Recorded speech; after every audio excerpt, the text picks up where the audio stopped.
Les dernières semaines à Grandola ont vraiment été ressourçantes. Ça y est, on a retrouvé notre rythme à 5. Nos marches quotidiennes et le unschooling. Là, c'est leurs enfants qui leur de leur. C'est vrai, là regarde. Oui, là, ici. Elle a raison, Léna. C'est des chevaux qui sont passés par là. Là. Là, regarde, t'as vu comment on le voit bien là? C'est quoi? C'est un animal, c'est sûr, mais alors qu'est-ce que c'est? Tu veux vérifier? On va regarder à la maison. Qu'est-ce que ça pourrait être?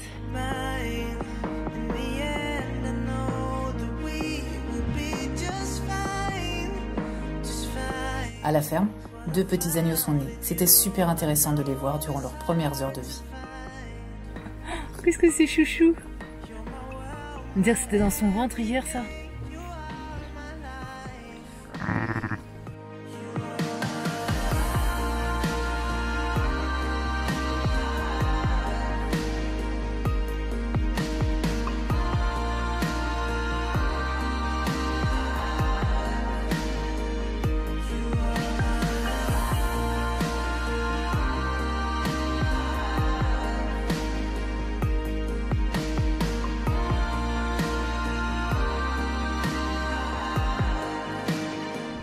Clairement, on aura passé un bon mois ici. Beaucoup de travail pour Christophe, de mon côté quelques rendus de films aussi, mais surtout ce retour à la nature, au jeu dehors. Pour moi, c'est ultra important de vivre dehors. Malgré nos travails sur un ordi, ça nous permet de rester connectés entre nous et au monde qui nous entoure, de voir les saisons, les animaux, la flore changer au fil des jours. Les laisser jouer, inventer de nouveaux jeux, créer de nouveaux rôles, c'est tellement important une enfance libre. Cette douceur portugaise va, j'espère, perdurer. On quitte Grandola pour une petite maison d'un quartier de pêcheurs, en dessous de Lisbonne. C'est sympa et safe.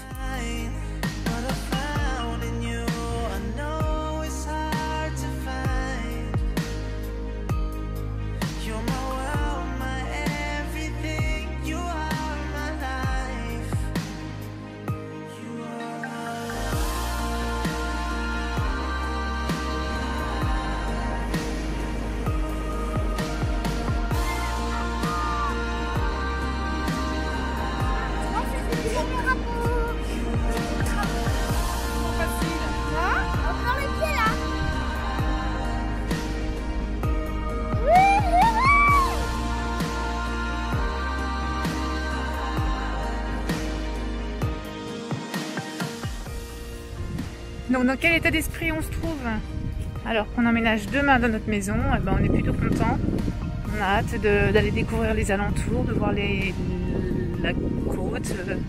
Je pense pas que ce sera des plages, mais plutôt des falaises à voir. On est content de voir ça. On va voir. On va voir. Mais on est content d'offrir ça aux enfants, de pouvoir leur payer des vélos et de faire tout ce qu'ils n'ont pas pu faire en restant un seul mois dans une maison. Voilà. Ça y est, fini la nomad life. Nous allons vivre près de Foz do Arelho, à 1 heure au-dessus de Lisbonne. On arrive enfin. Après des semaines de recherche, c'est ici que nous allons nous installer pour l'année. Bon, voilà la petite maison dans laquelle on va vivre. Ça y est, on y est. Donc, le côté terrasse, un petit peu ombragé. Le côté terrasse pour déjeuner dehors. Léna, on va essayer de trouver le chat. Et voilà la maison qui est tout en longère. Tout en long. Je sais pas où maman elle Avec un beau jardin.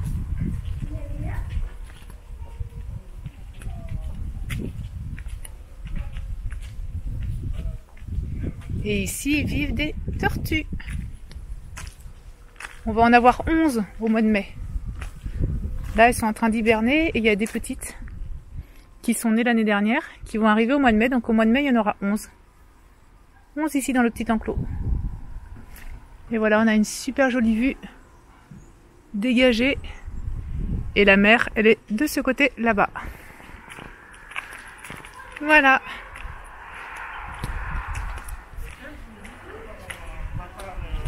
Allez, je vous montre. Hop, l'intérieur. Je vais commencer par la cuisine.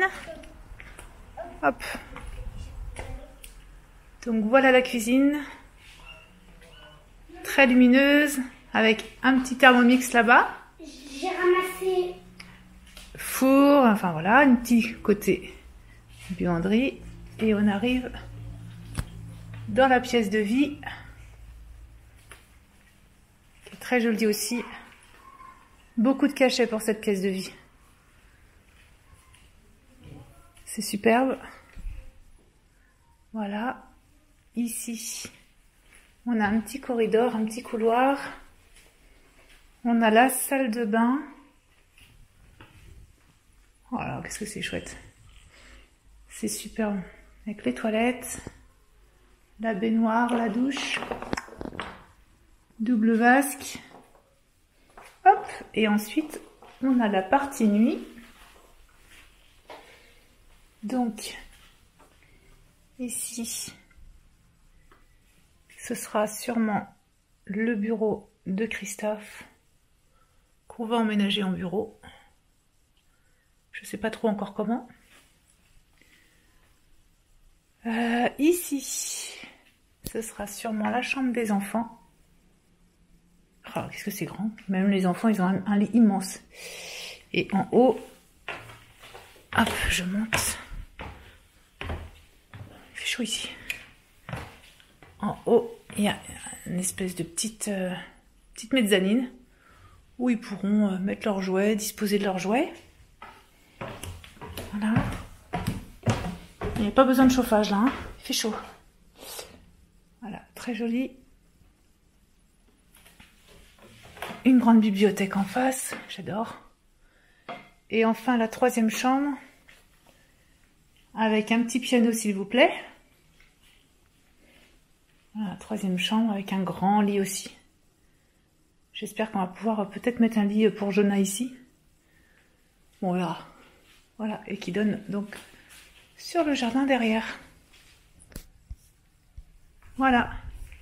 C'est joli, hein? Elle est très très belle cette maison. Maintenant à nous de provoquer des opportunités de rencontre pour les enfants. Mais sinon, la maison, elle est plutôt sympa. Les alentours sont très beaux aussi. Donc ça devrait être une riche année pour nous en termes de découverte. Donc ça, c'est la maman, le papa. Ah, il est petit le papa, il est plus Ah, mais petit c'est que la taille mère. adulte. Hein. Elle a à peu près 15 ans. Ouais. Lui, il a pareil, 12 ou 13. Et les mâles sont plus petits. Toujours. Ah ouais, je savais pas. Maintenant, on va découvrir. À très vite.